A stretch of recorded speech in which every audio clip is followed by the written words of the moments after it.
Bonjour à tous. Aujourd'hui, nous allons nous intéresser à la fiscalité applicable lors d'une vente immobilière, que l'on se place du côté de l'acheteur ou du côté du vendeur avec l'imposition de la plus-value. La fiscalité de la vente immobilière s'articule en effet autour de trois types d'imposition. Tout d'abord, la TVA immobilière, mais également les droits d'enregistrement et l'imposition de la plus-value immobilière. Les deux premières concernent l'acheteur et la dernière, le vendeur. En premier lieu, intéressons-nous plus précisément à ce que paye l'acheteur. Pour les acquisitions d'immeubles neufs, c'est-à-dire acquis en vente en l'état futur d'achèvement, l'acheteur sera redevable de la TVA au taux de 20%. Il sera également assujetti à la taxe de publicité foncière au taux de 0,715% du prix d'achat hors taxe. Et si l'on ajoute à cette taxe les émoluments du notaire et les différents frais annexes, l'acheteur sera redevable de frais d'acquisition compris entre 2 et 3% de la valeur du bien. Pour les acquisitions dans l'ancien, cette fois, l'impôt payé se décompose entre, d'une part, une taxe départementale de publicité foncière au taux de 3,80% plus 0,09% au titre des frais de recouvrement, mais également d'une taxe additionnelle au profit de la commune qui se monte à 1,20%, soit au global une imposition de 5,09%. À compter du 1er mars 2014, les départements ont la possibilité de faire évoluer cette imposition pour la porter à 5,80% au maximum. Et la majorité d'entre eux saisiront sans nul doute cette opportunité.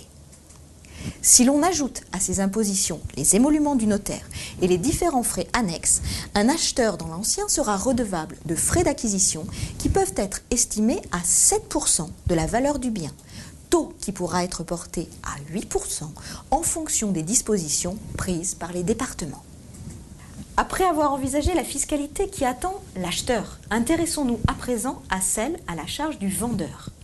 La plus-value nette réalisée lors de la vente d'un bien immobilier est, sauf cas particulier d'exonération, taxée à l'impôt sur le revenu au taux forfaitaire de 19%, ainsi qu'aux prélèvements sociaux au taux de 15,5%.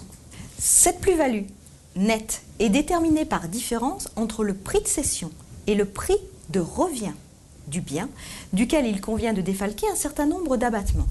Tout d'abord, un abattement progressif, fonction de la durée de détention du bien. Cet abattement conduit à une exonération au titre de l'impôt sur le revenu au terme de 22 ans de détention du bien et au titre des prélèvements sociaux au terme de 30 ans.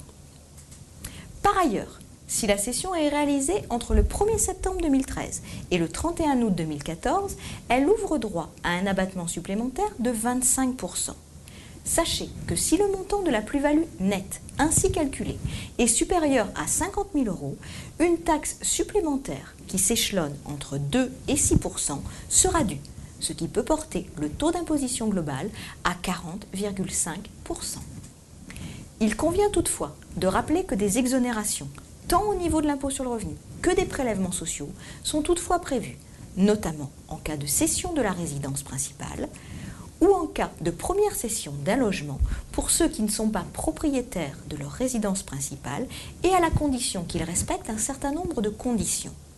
Si vous souhaitez plus d'informations, n'hésitez pas à vous rapprocher de votre conseiller habituel. À bientôt et merci.